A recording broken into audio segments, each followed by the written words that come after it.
Attorney General Jeff Sessions announced in March 2017 that he was recusing himself from oversight of the Russia investigation and any other campaign-related matters. Credit Doug Mills, The New York Times. B. Michael S.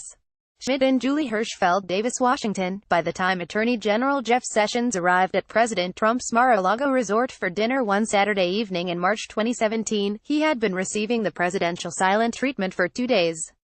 Mr. Sessions had flown to Florida because Mr. Trump was refusing to take his calls about a pressing decision on his travel ban. When they met, Mr. Trump was ready to talk, but not about the travel ban. His grievance was with Mr. Sessions. The president objected to his decision to recuse himself from the Russia investigation. Mr. Trump, who had told aides that he needed a loyalist overseeing the inquiry, berated Mr. Sessions and told him he should reverse his decision, an unusual and potentially inappropriate request. Mr. Sessions refused. The confrontation, which has not been previously reported, is being investigated by the special counsel, Robert S. Mueller III, as are the president's public and private attacks on Mr. Sessions and efforts to get him to resign.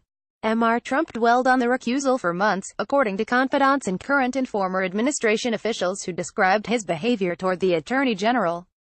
The special counsel's interest demonstrates Mr. Sessions' overlooked role as a key witness in the investigation into whether Mr. Trump tried to obstruct the inquiry itself. It also suggests that the obstruction investigation is broader than it is widely understood to be, encompassing not only the president's interactions with and firing of the former FBI Director, James B. Comey, but also his relationship with Mr. Sessions. Investigators have pressed current and former White House officials about Mr. Trump's treatment of Mr.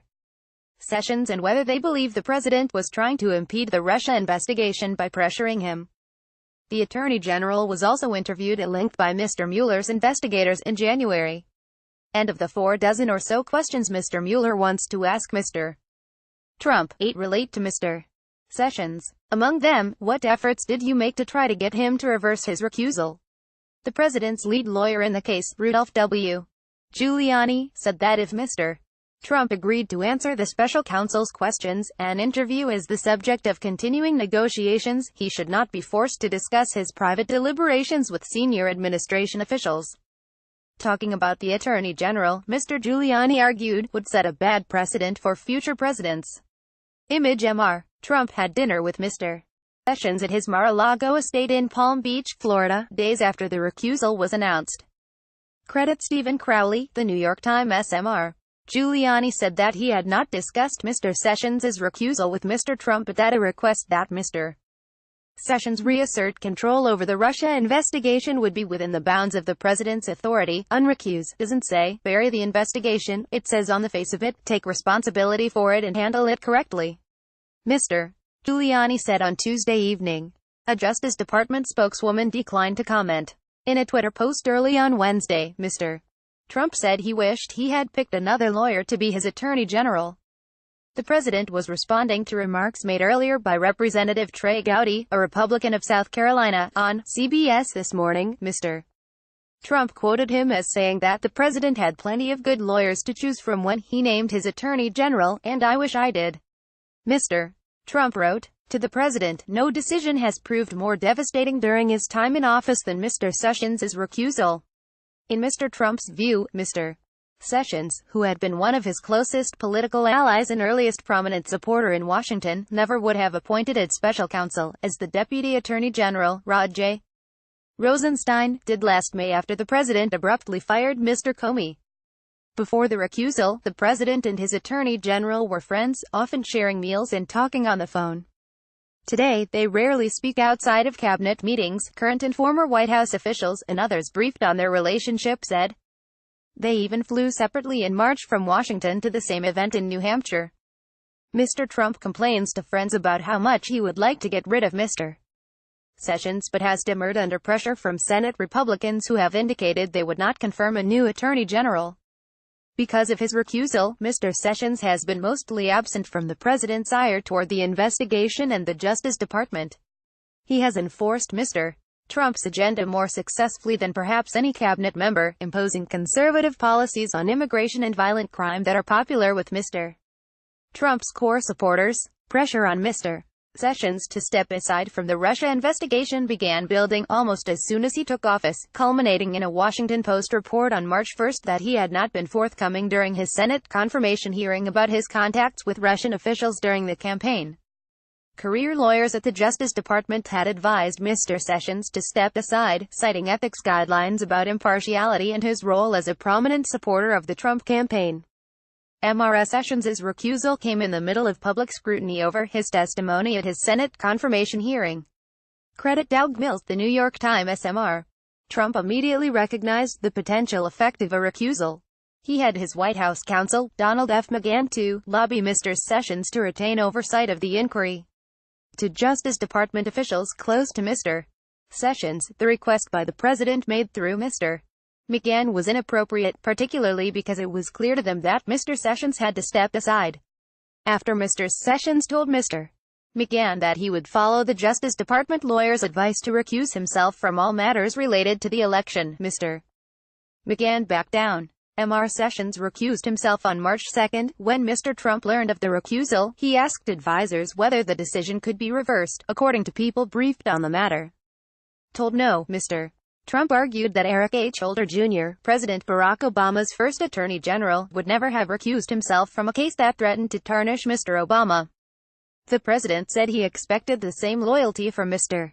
Some people close to the president have said privately that they believe the recusal was overly broad and done too hastily in the middle of public scrutiny over Mr. Sessions' congressional testimony. The day after the recusal, as the president prepared to travel to Florida, Mr. Trump was seen through the windows of the Oval Office by news cameras, gesticulating angrily as he argued with top advisors who had gathered to determine how to go forward with the travel ban, which had been blocked by a federal judge. Justice Department officials had concluded the policy must be withdrawn and revised, a move that Mr. Trump was resisting because he thought it was watered down. But preoccupied with Mr. Sessions' decision and determined to find a way forward, he spent the first 10 minutes of the meeting venting about it, a former White House official said.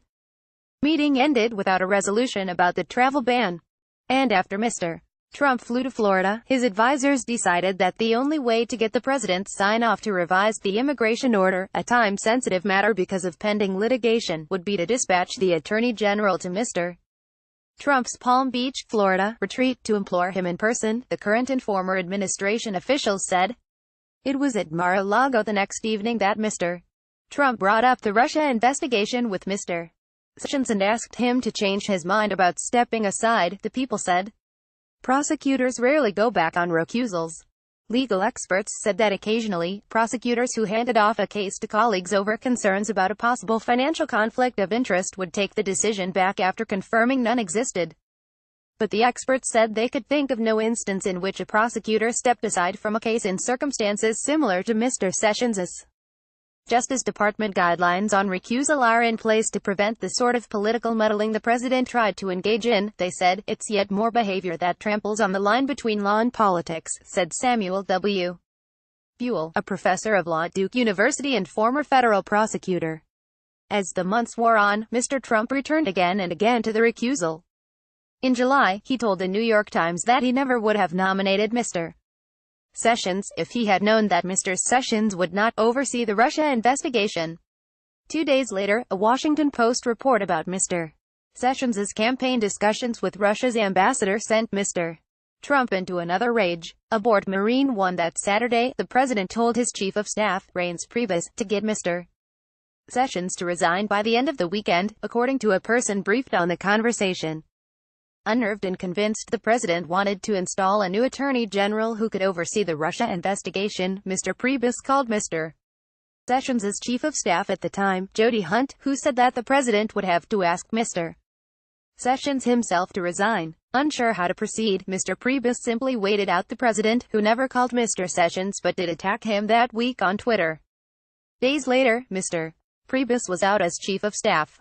The special counsel has told the president's lawyers that he wants to ask Mr. Trump about those discussions with Mr. Priebus and why he publicly criticized Mr. Trump brought up the recusal again with associates later last year, expressing a desire for Mr. Sessions to reassert control over an investigation that has since resulted in the indictment of his former campaign chairman and guilty pleas by 2 other campaign aides and his former national security advisor.